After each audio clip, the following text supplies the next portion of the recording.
नमस्कार, मैं हूं सोनिया और आप देख रहे हैं कार्यक्रम आध्यात्मिक ज्ञान चर्चा। तो आइए शुरुआत करते हैं कार्यक्रम की और जानते हैं विचार जगत गुरु तत्वदर्शी संत रामपाल जी महाराज बनाम परम पूज्य संत महामंडलेश्वर स्वामी ज्ञानानंद जी के विचार।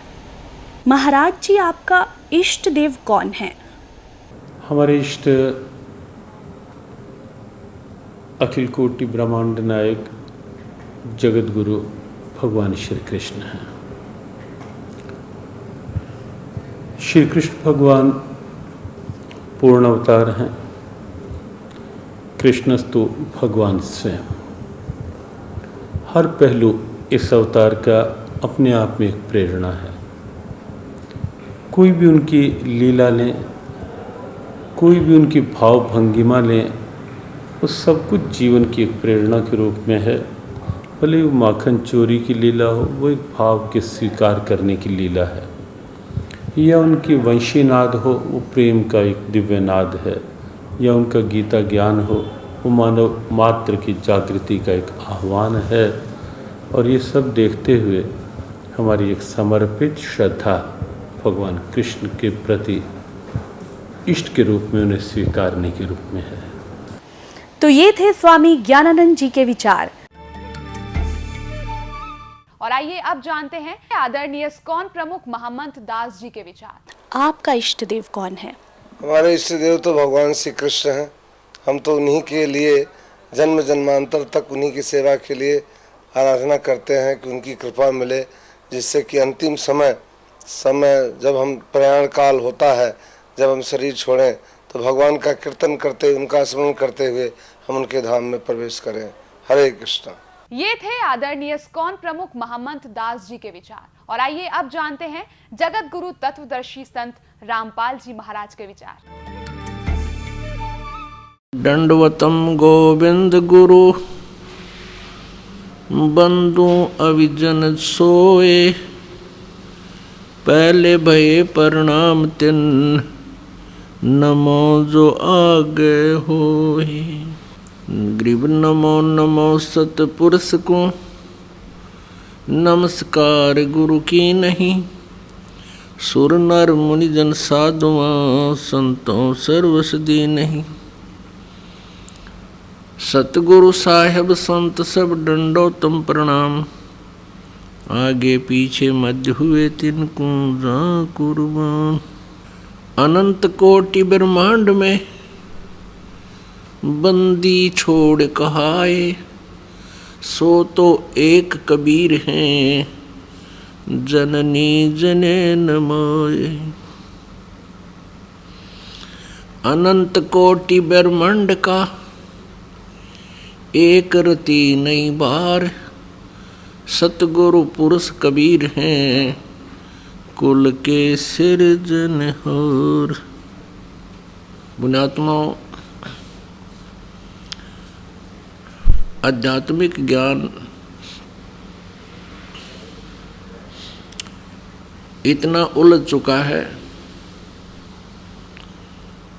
कि इसको सुलझाना बड़ा कठिन हो रहा है। हमारे पूज्य देव, हमारे इष्ट देव अनंत कोट ब्रह्मांड के कुल मालिक, सर्व ब्रह्मांडों के रचनहार कबीर देव जी, कबीर साहब, जो बनारस में भारतवर्ष की पावन धरती पर काशी शहर उत्तर प्रदेश में एक लहर तारा नामक तालाब के ऊपर खिले हुए कमल के फूल पर वो पूर्ण परमात्मा नवजात शिशु रूप धारण करके प्रकट हुए थे। ये हमारे पूज्य देव हैं, इष्ट देव हैं। और जो 120 वर्ष तक इस धरातल पर रहे, जुलाहे की भूमिका की, ये पूर्ण परमात्मा है, असंख्य ब्रह्मांड के सृजनहार हैं, ये पूर्ण मोक्षदायक हैं। पुण्यात्माओं, आज कुछ पुण्यात्माएं परमेश्वर के विषय में सुनकर अचंभित होंगे कि कबीर जी तो आज तक हमने कभी परमात्मा के रूप में नहीं सुना, क्योंकि हमने उनको एक कवि तक ही सीमित रखा हुआ था। लेकिन परमात्मा की जीवनी, उनकी लीला की कथाओं से स्पष्ट है और साथ में पवित्र वेदों, पवित्र श्रीमद् भगवत गीता आदि सद्ग्रंथों से प्रमाणित है कि वो कबीर परमात्मा असंख्य ब्रह्मांड का स्वामी है। आध्यात्मिक ज्ञान इतना उलझ चुका है कि इसके सुलझाना बड़ा कठिन हो रहा है। परमेश्वर कबीर देव जी जो हमारे इष्ट देव हैं, वे स्वयं ही सत्यान देने के लिए धरातल पर आते हैं। अपने सनातन परम धाम से चलकर गति करके सहशरीर आते हैं और कुछ दिन यहाँ अपनी लीला करके सहशरीर चले जाते हैं। तो उन्होंने स्वयं ही आकर के अपनी प्यारी आत्माओं को ये यथार्थ ज्ञान बताया। उन्होंने यहाँ देखा कि कोई भी व्यक्ति, कोई भी संत, कोई भी ऋषि देव तत्व ज्ञान से परिचित नहीं है और सभी अपने अपने इष्ट को सर्वेश्वर, महेश्वर, मृत्युंजय, कालज्ञ, सब ब्रह्मांडों के स्वामी कह करके उनकी पूजा में लगे हुए हैं। अब परमेश्वर कबीर देव जी ने क्या कहा कि नौ मन सूत उलझिया, ऋषि रहे झकमार, और सतगुरु ऐसा सुलझा दे, उलझे ना दूजी बार। कुछ श्रद्धालु, कुछ संत, गुरु श्री कृष्ण जी को अनंत करोड़ ब्रह्मांड का नायक बताते हैं, ब्रह्मांडों का रचनहार बताते हैं, पूर्ण परमात्मा बताते हैं। अब जो श्री कृष्ण जी को समर्थ बताते हैं, सर्वेश्वर बताते हैं, उन्होंने लगता है सदग्रंथों का अध्ययन नहीं कर रखा, दंत कथा सुना रहे हैं। देखिएगा श्री शिव पुराण, संक्षिप्त शिव पुराण, सचित्र मोटा टाइप, गीता प्रेस गोरखपुर से प्रकाशित है ये, और संपादक हनुमान प्रसाद पोदार, प्रकाशक एवं मुद्रक हैं गीता प्रेस गोरखपुर, गोविंद भवन कार्यालय कोलकाता का संस्थान। ये इनके फ़ोन और फैक्स नंबर है। इसके 560 पृष्ठ पे ये है उमा संहिता और पृष्ठ नंबर 560 पे, ये 561 है। यहाँ पर हम यहाँ से पढ़ते हैं। उस समय पुत्र की प्राप्ति के निमित्त श्री कृष्ण के हिमवान पर्वत पर जाकर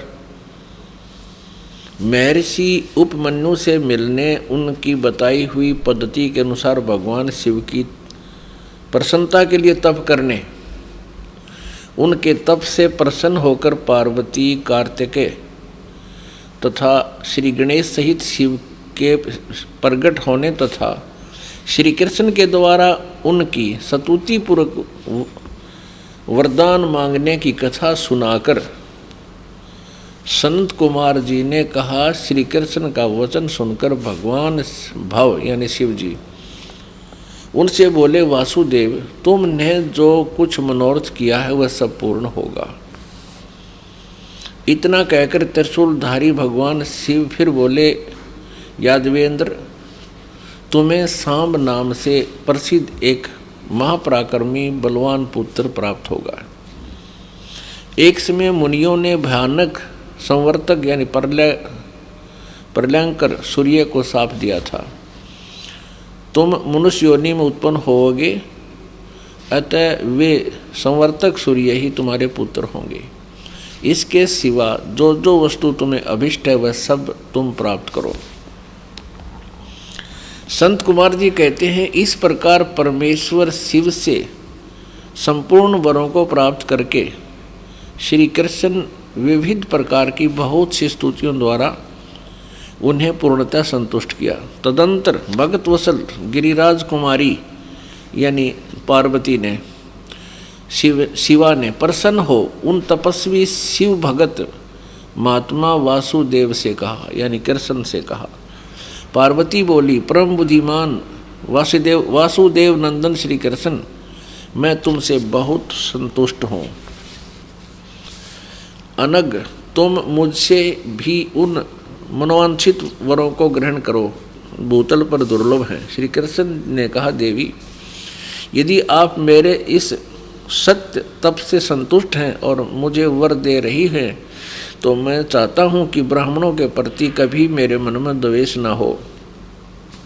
मैं सदा द्विजों का पूजन करता रहूं, मेरे माता पिता सदा मुझसे संतुष्ट रहें।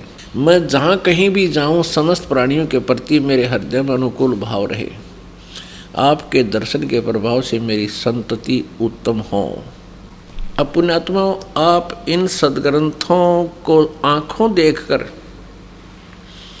स्वयं निर्णय ले सकते हो कि श्री कृष्ण जी की क्या स्थिति थी, और इनको जो सर्वेश्वर महेश्वर अनंत कोटि ब्रह्मांड के स्वामी और इनको यानी जगत गुरु कह रहे हैं, तो वो संत नहीं, ना ही वो आध्यात्मिक गुरु, और कोई श्रद्धालु ऐसा उनके कहने से लगा हुआ है, ऐसे मानकर साधना कर रहा है, वो अपना जीवन नष्ट कर रहा है। महाराज जी, क्या श्री कृष्ण जी ही विष्णु भगवान का स्वरूप हैं? जहाँ तक बात है भगवान कृष्ण और विष्णु भगवान, विष्णु भगवान को जब हम नारायण के रूप में लेते हैं तो वहाँ भगवान कृष्ण नारायण के ही अवतार हैं, तो उस रूप में वहाँ एक रूपता है, वहाँ की भिन्नता, कहीं भेद नहीं है। तो ये थे स्वामी ज्ञानानंद जी के विचार। और आइए अब जानते हैं आदरणीय इस्कॉन प्रमुख महंत दास जी के विचार। मैं यही आपसे जानना चाहूँगी कि श्री कृष्ण जी ही विष्णु का स्वरूप है, क्या ये सच है? ऐसा है कि अगर आप श्रीमद् भागवत पढ़ेंगे तो आपको पता चलेगा कि कृष्णस्तु भगवान स्वयं, जितने अवतार हैं उसके अवतारी श्री कृष्ण हैं। तो विष्णु, ब्रह्मा, महेश वो गुणावतार हैं भगवान कृष्ण के, अर्थात जो रजोगुण के प्रतिनिधि हैं वो ब्रह्मा जी हैं, सृष्टि को पैदा करते हैं, बनाते हैं, निर्माण करते हैं। और जो सतोगुण के प्रतिनिधि देवता हैं विष्णु भगवान, जो पालन करते हैं। और तमोगुण के प्रधान देवता हैं वो भगवान शंकर हैं, जो सृष्टि का प्रलय करते हैं। लेकिन ये तीनों के तीनों भगवान श्री कृष्ण के प्रतिनिधि हैं। मैंने जैसे आपको बताया कि ये तीनों गुणावतार हैं। सतोगुण के रूप में भगवान विष्णु पूरे सृष्टि का पालनहार हैं, पालन करते हैं। और रजोगुण के रूप में ब्रह्मा जी उसका निर्माण करते हैं, सृष्टि का निर्माण करते हैं, सृजन करते हैं। और भगवान शंकर तमोगुण के प्रतिनिधि के रूप में उसका संहार करते हैं। कहने का तात्पर्य ये है कि ब्रह्मा जी, विष्णु जी और शिव जी श्री कृष्ण जी के ही अवतार हैं। बिल्कुल सही, सत्य बात जी। ये थे आदरणीय इस्कॉन प्रमुख महंत दास जी के विचार। और आइए अब जानते हैं जगत गुरु तत्वदर्शी संत रामपाल जी महाराज के विचार। दंडवतम गोविंद गुरु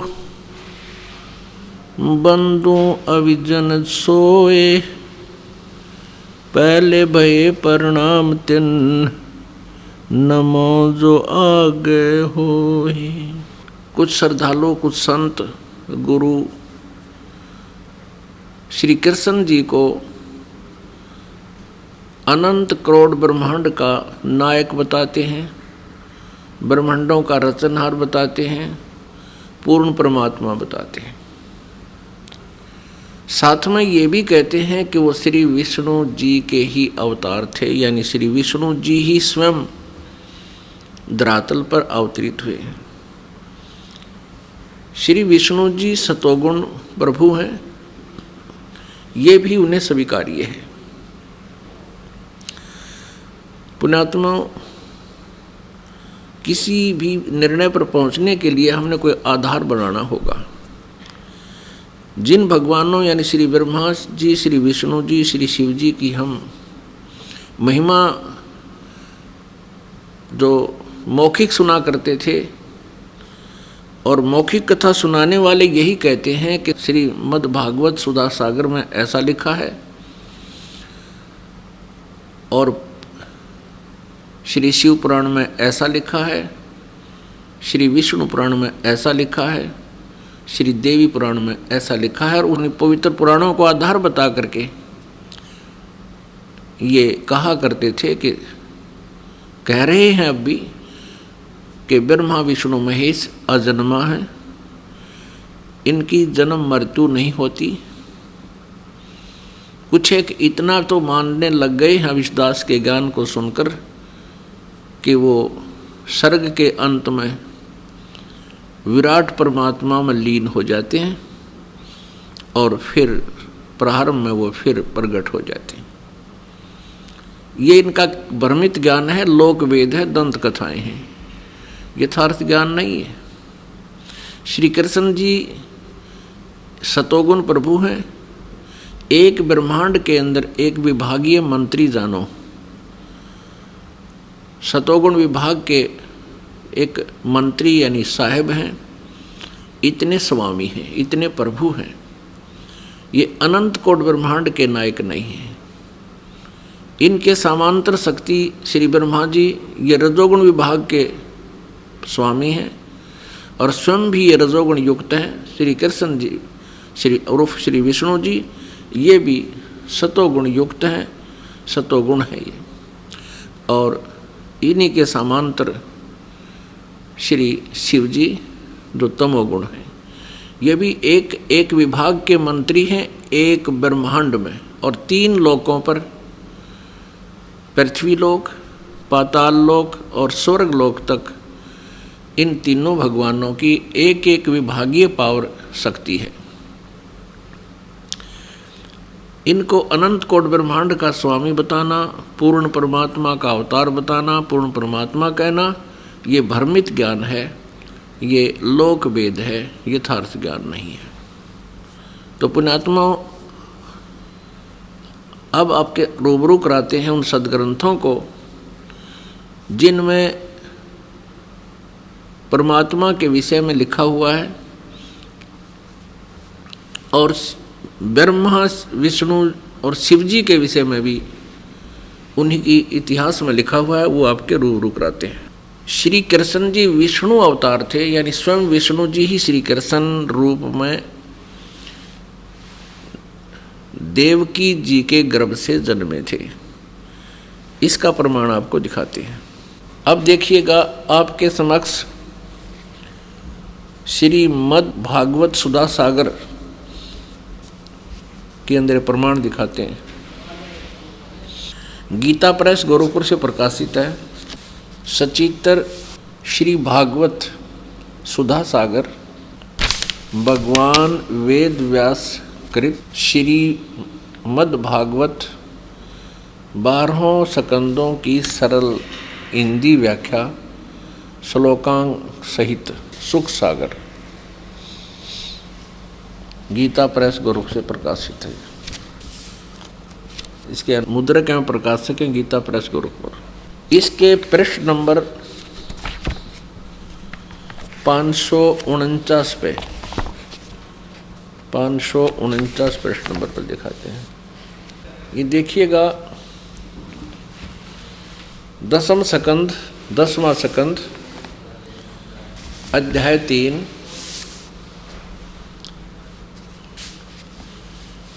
सुधा, ये श्रीमद् भागवत सुधा सागर से।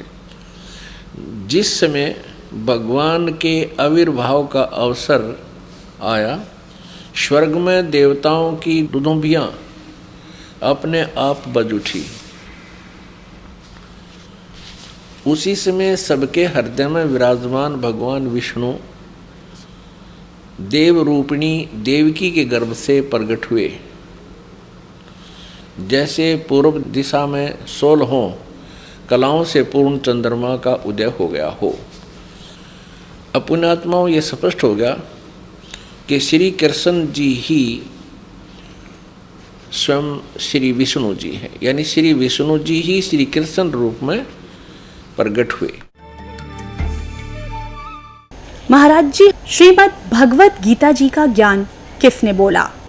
गीता का ज्ञान तो इसमें कोई किसी भी तरह का है ही नहीं विचार।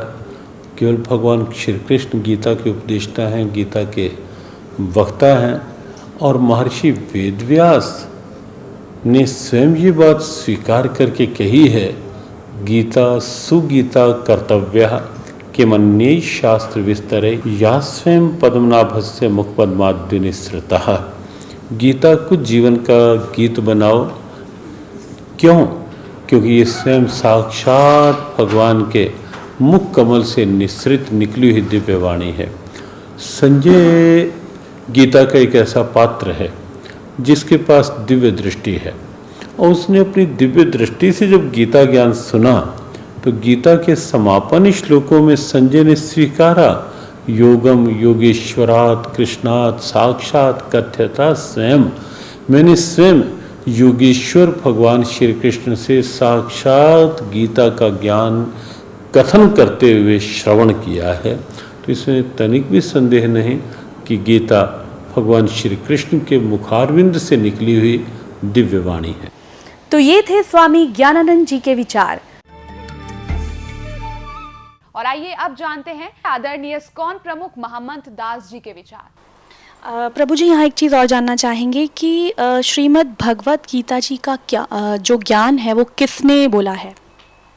गीता से गीता कर्तव्या के मन्ये शास्त्र विस्तरे। गीता तो सुंदर गीता भगवान श्री कृष्ण पद्मनाभ के मुंह से निकली हुई वाणी। धर्म क्षेत्र कुरुक्षेत्र में जब ये महाभारत का युद्ध हो रहा था तो भगवान चाहते थे कि ये युद्ध न हो, उसके लिए उन्होंने बहुत मंत्रणा की, लेकिन जब युद्ध अवश्य संभावी हो गया तो अर्जुन ने कहा, सेनयोर मध्य रथम स्थापय उचित है, हे अच्युत दोनों सेनाओं के मध्य में इस रथ को ले चलो। जब उन्होंने देखा कि हमारे इष्ट मित्र, हमारे जो पूज्य हैं द्रोणाचार्य, कृपाचार्य और भीष्म पितामह इत्यादि रणांगण में खड़े हुए हैं, तो उन्होंने कहा कि नहीं नहीं, मैं युद्ध नहीं कर सकता, भिक्षार्चन करके मैं अपने जीवन का निर्वहन कर लूंगा, लेकिन मैं इन जो पूज्य व्यक्ति हैं उनका इस रणांगण में, इस रण के मैदान में मैं उनके ऊपर अस्त्र नहीं चला सकता। तब भगवान ने भगवत गीता का प्रवचन किया। फिर 5000 साल के बाद ये लुप्त प्राय हो गई। तभी वही दिव्य ज्ञान ऐसी भक्तिवेदांत स्वामी श्रील प्रभुपाद जी पूरे विश्व में इस गीता का आवंटन कर रहे हैं, मुक्त कंठ से पूरे विश्व को 100 भाषाओं में गीता का ज्ञान दे रहे हैं। ये थे आदरणीय इस्कॉन प्रमुख महमंत दास जी के विचार। और आइए अब जानते हैं जगत गुरु तत्वदर्शी संत रामपाल जी महाराज के विचार। दंडवतम गोविंद गुरु बंधु अविजन सोए, पहले भये प्रणाम तिन नमो जो आगे होए। पुण्यात्माओं, अभी तक आप जिससे भी बात करते हो कि श्री गीता जी का ज्ञान किसने बोला, तुरंत कह देते हैं, तपाक से कह देते हैं श्री कृष्ण जी ने बोला। इसमें कोई दो राय नहीं है। ये बिल्कुल अज्ञानी है, इनको क्या इनका पता नहीं किसी चीज़ का। अब देखिए, श्री कृष्ण जी ने कहा कि मैं तो गीता के बारे में जानता नहीं, मैंने क्या बोला था, क्योंकि जैसे कोई प्रेत किसी में प्रवेश कर जाता है, वो प्रेत बोलता है, उसके निकलने के बाद फिर वो आत्मा को पता नहीं होता कि मैंने क्या बोला था, और ही बताया करते हैं आपने ऐसा बोला था, तो तू ऐसे बोल रहा था, तू ऐसे कह रहा था, और वो बोल रहा था भूत। तो ऐसे ये प्रेतवत प्रवेश करके श्री कृष्ण जी में यो काल गीता का ज्ञान बोल गया। ये देखिएगा, संक्षिप्त महाभारत द्वितीय खंड गीता प्रेस गोरखपुर से प्रकाशित है। व्यास जी, वेद व्यास जी इसके राइटर हैं। इसके 667 पृष्ठ पे इसके संपादक हैं जयदयाल गोविंदका, जो गीता जी के अनुवादक भी हैं, संपादक तथा संशोधक गीता प्रेस गोरखपुर। गीता प्रेस गोरखपुर से प्रकाशित और मुद्रित है। इसके 667 पृष्ठ पर हम चलते हैं। ये देखिएगा, ये है 667 पृष्ठ। श्री कृष्ण का अर्जुन से सिद्ध महर्षि और कश्यप का संवाद। जन्मेजय ने पूछा, ब्रह्मन शत्रुओं का नाश होने के बाद जब महात्मा श्री कृष्ण और अर्जुन सभा में बैठकर वार्तालाप कर रहे थे, उस समय उनमें क्या क्या बातचीत हुई। वैशंपायन जी कहते हैं, राजन, श्री कृष्ण के सहित अर्जुन ने जब अपने राज्य का पूरा अधिकार प्राप्त कर लिया तो वे दिव्य सभा भवन में आनंद के साथ रहने लगे।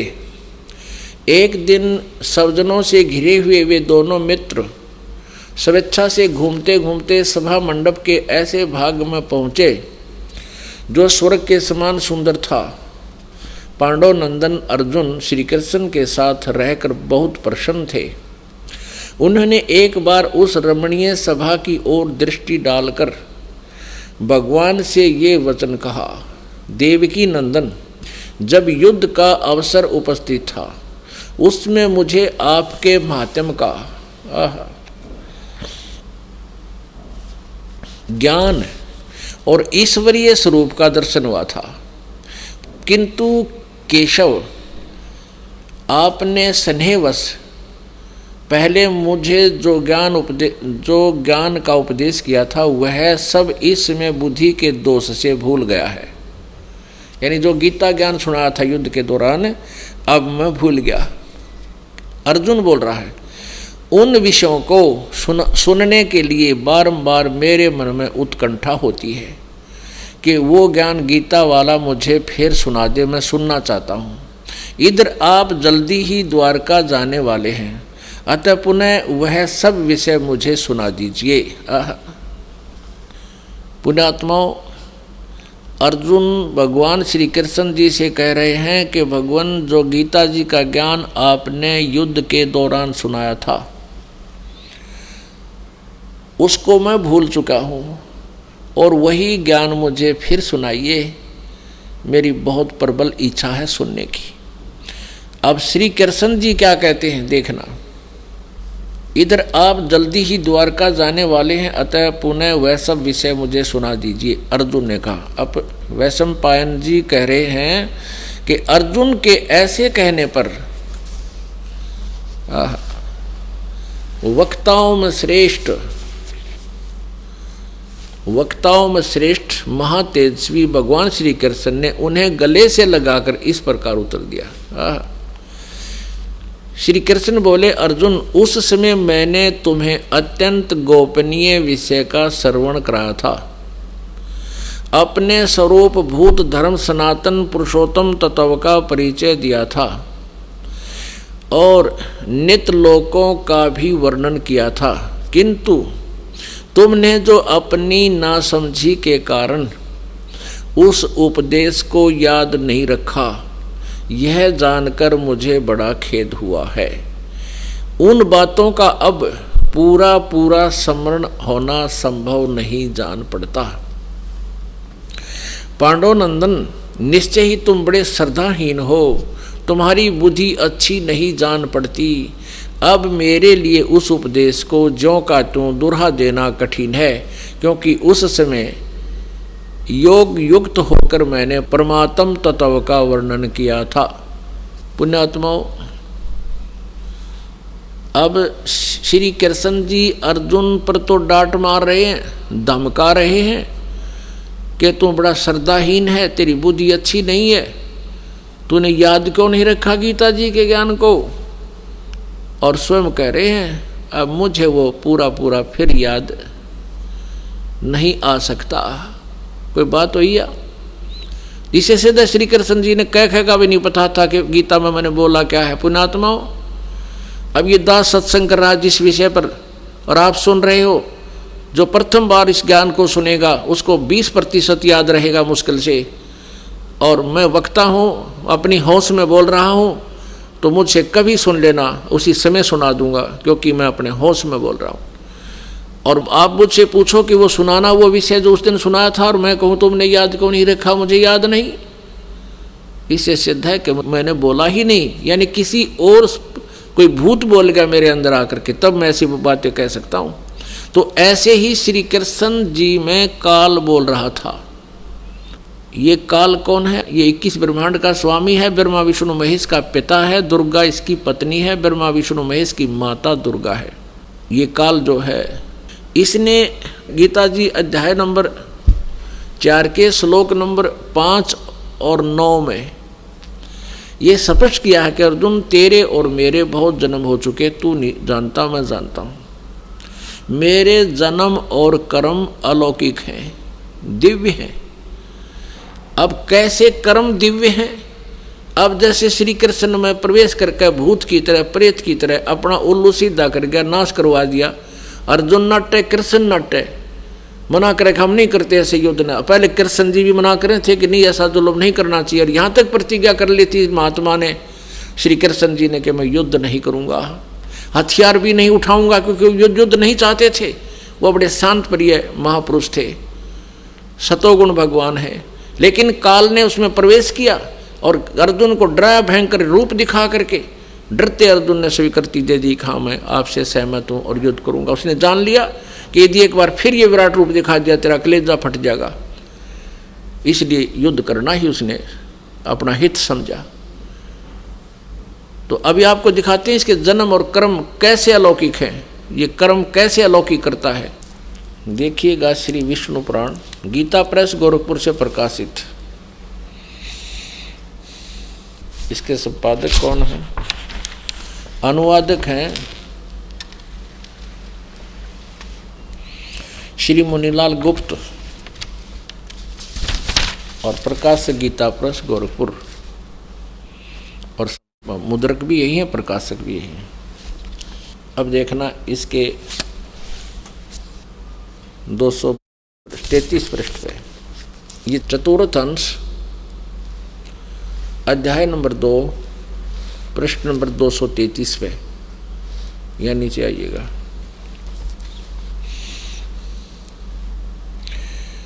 ये श्लोक नंबर 22 से लेकर 26 तक हम पढ़ेंगे।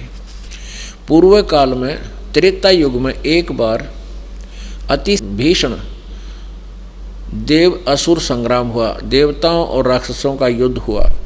उसमें महाबलवान दैत्यगण से पराजित हुए देवताओं ने भगवान विष्णु की आराधना की। अब इन देवताओं ने आराधना तक की विष्णु की, और आ गया युग काल विष्णु रूप धारण करके। ये कहता है चतुर्भुज रूप भी बड़ी मुश्किल से अपनी कृपा से किसी किसी को दिखाता हूँ। तब आदि अनंत शून्य अशेष जगतपति पालक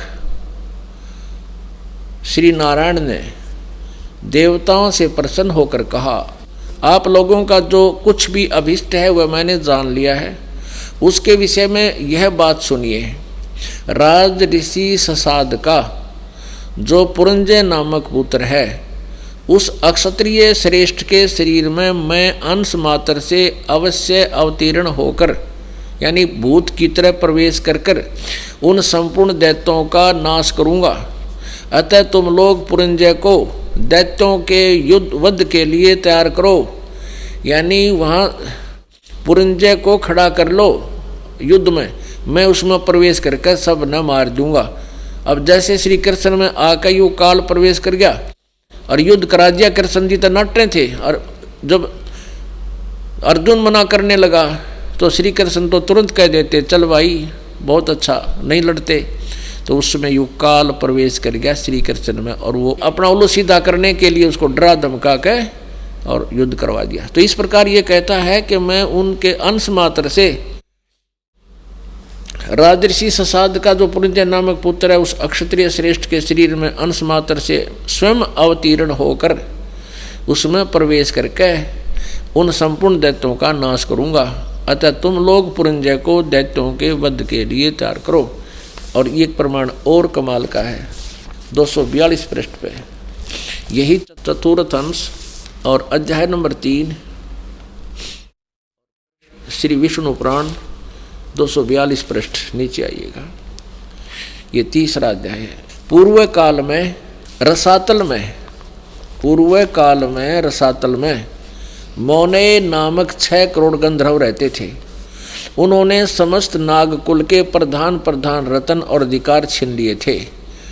गंधर्वों के पराक्रम से अपमानित उन नागेश्वरों द्वारा स्तुति किए जाने पर उसके श्रवण करने से जिनकी विकसित कमल सदृश आंखें खुल गई हैं, निद्रा के अंत में जो जागे हुए उन जलसाई भगवान सर्वेश्वर को प्रणाम करके उनसे नागगण ने कहा, यानी विष्णु रूप में आ गया यु काल, भगवान इन गंधर्वों से उत्पन्न हुआ हमारा भय किस प्रकार शांत हो। तब आदि अनंत रहित भगवान पुरुषोत्तम ने, अब ये वक्ता इस काल को कभी पुरुषोत्तम और कभी कुछ भी कहा, कुछ भी कहो, लेकिन ये काल के विषय में जानकारी समझो। अब आदि अंत रहित भगवान पुरुषोत्तम ने कहा, इस काल ने कहा विष्णु रूप में प्रकट होकर, क्योंकि ये विष्णु पुराण चल रहा है। योनासव के पुत्र मानधाता का जो पुरुकुत्स नामक जो पुत्र है, उसमें प्रविष्ट होकर मैं भूत की तरह प्रवेश करूंगा उसमें, और उन संपूर्ण दुष्ट गंधर्वों का नाश कर दूंगा। योनासव के पुत्र मानधाता का जो यह पुरुकुत्स नामक पुत्र है, उसमें प्रविष्ट होकर मैं उन संपूर्ण दुष्ट गंधर्वों का नाश कर दूंगा। पुणात्माओं, ये गीता ज्ञानदाता कह रहा है कि मेरे जन्म और कर्म दिव्य हैं। अब कर्म दिव्य ऐसे हैं कि ये स्वयं किसी के सामने नहीं आता। अभी आपने गीता जी अध्याय नंबर 7 के श्लोक नंबर 24 और 25 में आंखों पढ़ा और दास से सुना। और ये ऐसे कर्म करता है किसी दूसरे में प्रवेश करके, और सब कुछ करना वो कर जाता है, और स्वयं किसी के समक्ष अपने यथार्थ रूप में नहीं आता। ये कहता चतुर्भुज रूप में भी मैं कभी किसी पर अनुग्रह करके बेशक दर्शन दे दूँ, ना कोई जप से, ना तप से, ना क्रिया से, ना दान से, यानी भले के लिए तो मैं किसी ने दर्शन दूँ को ना, अपनी मर्जी से किसी ने दर्शन दे दूँ अनन्य भगत ने। अब जैसे देवताओं ने प्रार्थना की, विष्णु रूप में आ गया, वो ना वेदों आधार थी ना किसी और यज्ञ किया उन्होंने, सिर्फ प्रार्थना करते रहे। इसने नाश करवाना ही था और करना ही था। तो पहले तो कहता है उसमें ससाद के पुत्र पुरंजय में प्रवेश करके राक्षस मार दिए, और इसमें पुरकुष्ट में प्रवेश होकर और उनका गंधर्वों का नाश कर गया, स्वयं प्रवेश करके। ऐसे कहता है मेरे कर्म अलौकिक है, अद्भुत हैं, तुम नहीं जान सकते। यहाँ ये बात क्लियर होगी, स्पष्ट होगी कि श्रीमद् भगवत गीता जी का ज्ञान श्री कृष्ण ने नहीं बोला। श्री कृष्ण जी को तो ये मालूम भी नहीं कि मैंने गीता के बोलते समय क्या कहा था। अपनात्मा, ये एक तत्व ज्ञान है।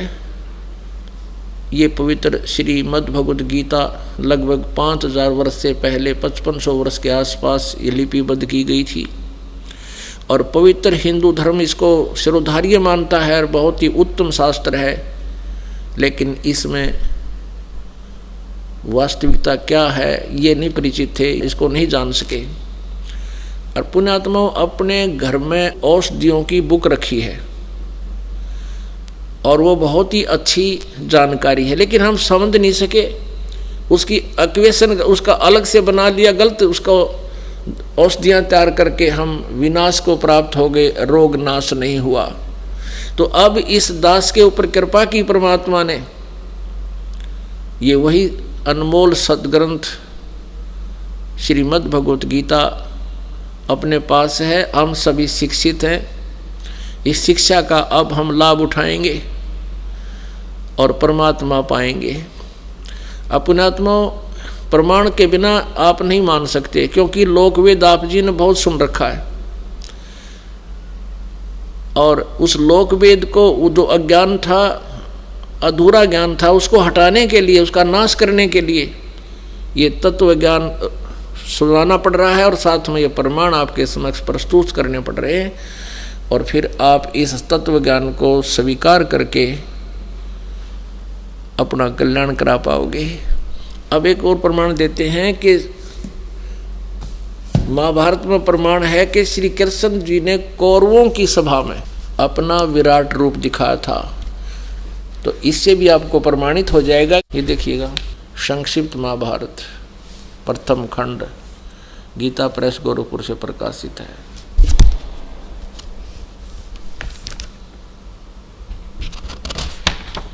इसके वही संपादक हैं जयदयाल गोविंद का, अनुवादक भी, संशोधक और संपादक, और गीता प्रेस गोरखपुर से प्रकाशित है। ये देखिएगा, गीता प्रेस गोरखपुर से प्रकाशित है और मुद्रित है। इसके पृष्ठ नंबर 544 और 45 पर आपको दिखाते हैं। ये है उद्योग पर्व। उद्योग पर्व है दुर्योधन की कुमंत्रणा, भगवान का विश्व रूप दर्शन और कौरव सभा से प्रस्थान। ये 543 पृष्ठ से हम प्रारंभ करते हैं। यहाँ से दुर्योधन की कुमंत्रणा, भगवान का विश्व रूप दर्शन यानी विराट रूप दिखाना, और कौरवों की सभा से प्रस्थान। ठीक है, हम अपने काम की चीज़ पढ़ेंगे, ज़्यादा अक्षर पढ़ना तो घर पे आपके अवश्य रखे होंगे। ये पढ़ 544 पे। इसके बाद विदुर जी बोले, दुर्योधन तुम मेरी बात सुनो। देखो, श्री कृष्ण को कैद करने का विचार नरकासुर ने भी किया था, किंतु सब दानों के साथ मिलकर भी वह ऐसा नहीं कर सका। फिर तुम इन्हें अपने बलबूते पर पकड़ने का साहस कैसे करते हो? विदुर जी का वक्तव्य समाप्त होने पर भगवान श्री कृष्ण ने कहा, दुर्योधन तुम जो अज्ञानवश ये समझते हो कि मैं अकेला हूँ और मुझे दबाकर कैद करना चाहते हो, सो शायद याद रखो समस्त पांडव और वर्षणी तथा अंधकवंशीय यादव भी यही हैं। वे ही नहीं, आदित्य, रुद्र, वसु और समस्त महर्षिगण भी यही मौजूद हैं। ऐसा कहकर शत्रु दमन श्री कृष्ण ने अट्टहास किया। तब तुरंत ही उनके सब अंगों से बिजली सी कांति वाले अंगुष्ठा आकार सब देवता दिखाई देने लगे। उनके ललाट देश में ब्रह्मा, वक्षस्थल में रुद्र, भुजाओं में लोकपाल और मुख में अग्निदेव थे। आदित्य, साध्य, वसु, अश्विनी कुमार आदि ये सब उनके शरीर से अभिन्न जान पड़ते थे। श्री कृष्ण के इस भयंकर रूप को देखकर सब राजाओं ने भयभीत होकर नेत्र मूंद लिए। केवल द्रोणाचार्य, भीष्म, विदुर, संजय और ऋषि लोग ही उसका दर्शन कर सके, क्योंकि भगवान ने उन्हें दिव्य दृष्टि दे दी थी। पुण्यात्माओं, अभी तक आप जिससे भी बात करते हो कि गीता जी का ज्ञान किसने बोला, तुरंत कह देते हैं, तपाक से कह देते हैं श्री कृष्ण जी ने बोला। इसमें कोई दो राय नहीं है। ये बिल्कुल अज्ञानी है, इनको क्या इनका पता नहीं किसी चीज का। अब गीता जी अध्याय नंबर 11 के श्लोक नंबर 47-48 में यदि श्री कृष्ण जी गीता बोल रहे होते, ये शब्द नहीं कहते कि अर्जुन ये मेरा वास्तविक विराट रूप आज से पहले, तेरे से पहले किसी ने कभी नहीं देखा, और न ही आगे ये किसी यज्ञ से, तप से, जप से, दान से, धर्म से, क्रिया से ये नहीं देखा जा सकता, ना वेदों में वर्णित विधि से भी नहीं देखा जा सकता। इति सिद्धम कि श्री गीता जी का ज्ञान नहीं बोला श्री कृष्ण भगवान, ये तो काल ने बोला। तो पुण्यात्माओं, ये जितने भी हिंदू धर्म के ब्राह्मण, गुरु, ऋषि, महर्षि थे और वर्तमान में हैं, ये सभी अज्ञानी थे। ये धार्मिक टीचर कहलाते थे, लेकिन अपने सिलेबस से परिचित नहीं थे। जो टीचर अपने सिलेबस से परिचित नहीं है अपने पाठ्यक्रम की पुस्तकों में लिखे विवरण से परिचित नहीं है तो वो टीचर व्यर्थ है, वो ठीक नहीं, वो अध्यापक ठीक नहीं, वो विद्यार्थियों का नाशक है, उनके जीवन को व्यर्थ कर रहा है। ठीक ऐसा ही आचरण, ऐसा ही व्यवहार अभी तक के हिंदू गुरुओं का था रहा। अब इस दास पे कृपा की है परमेश्वर ने, इस यथार्थ ज्ञान को आपके समक्ष पहुंचाने की। और इसमें ये वही अज्ञानी गुरु लोग आपको भ्रमित करते रहते हैं कि रामपाल झूठ बोलता है। ऐसे ही परमेश्वर कबीर जी के साथ किया था इन लोगों ने। आज से 600 वर्ष पहले लगभग जो परमात्मा सन 1398 से 1518 तक यही लीला करके गए थे, ये तत्व ज्ञान समझाया करते थे, जो आज दास आपको बता रहा है और सभी सदग्रंथों में प्रमाणित है। उस समय के ब्राह्मण, गुरु, ऋषि जितने भी अपने रोजी रोटी चला रहे थे वो परमात्मा से एकदम खिन्न हुए और पूरे समाज को भगवान का विरोधी बना दिया था कि कबीर तो अशिक्षित है, ये झूठा है, ब्रह्मा विष्णु महेश के विषय में ये गलत ऊटपटांग बातें करता है, ये वेदों और गीता और पुराणों से परिचित नहीं है क्योंकि इसको अक्षर ज्ञान नहीं है, ये संस्कृत भाषा नहीं जानता। तो उस समय तो हमारे जो पूर्वज थे, भोले भाले थे, अशिक्षित थे, उन्होंने इन चतुर लोगों की, इन गुरुओं की बातों को मान लिया कि कबीर जी शिक्षित नहीं है, इसलिए वेदों और गीता के ज्ञान से शायद अपरिचित ही होंगे। और ये गुरु लोग जो संस्कृत जानते हैं और सभी शास्त्र संस्कृत भाषा में लिपिबद्ध हैं, इसलिए इनकी दाल गली रही। ये संस्कृत बोलते रहे, जैसे गीता जी अध्याय नंबर 18 के श्लोक नंबर 66 को ये स्वयं बोलते तो हैं संस्कृत सही, अनुवाद करते हैं गलत। सर्वधर्मान परित्यज माम एकम शरणम व्रज अहम तवा सर्व पापेभ्यः मोक्षामि मा शुच। ये न्यों का न्यों संस्कृत तो ठीक बोल देते हैं, अनुवाद करते हैं कि तू सब कर्मों का आश्रय त्याग कर मुझ एक सर्वशक्तिमान शरण में आ। अरे व्रज माने जाना होता, आना नहीं होता। ऐसे ही आप जी को भ्रमित कर रहे हैं। इन अज्ञानियों से आपने स्वयं निपटना है, इनसे दूर हटना है और यथार्थ ज्ञान को पहचानना है। निरंजन धन तेरा दरबार, निरंजन धन तेरा दरबार, जहाँ पर तनिक ना न्याय विचार। वैसा उड़ मुल मुल खासा गल मोतियों के आर, वैसा उड़ मुल मुल खासा गल मोतियों के आर। पतिव्रता को मिले न खादी, ये सूखा नरस आहार, निरंजन धन तेरा दरबार, निरंजन धन तेरा दरबार, जहाँ पर तनिक ना न्याय विचार। पाखंडी की पूजा जग में संत को कहें लबाड़, पाखंडी की पूजा जग में संत को कहें लबाड़। अज्ञानी को परम विवेकी, ज्ञानी को मूड गंवार, निरंजन धन तेरा दरबार, निरंजन धन तेरा दरबार, जहाँ पर तनिक न न्याय विचार। कह कबीर सुनो भाई साधो, यहाँ सब उल्टा व्यवहार। कह कबीर सुनो भाई साधो, यहाँ सब उल्टा व्यवहार। सच्चों को तो ये झूठा बतावें, इन झूठों का एतबार, निरंजन धन तेरा दरबार, निरंजन धन तेरा दरबार, जहाँ पर तनिक ना न्याय विचार।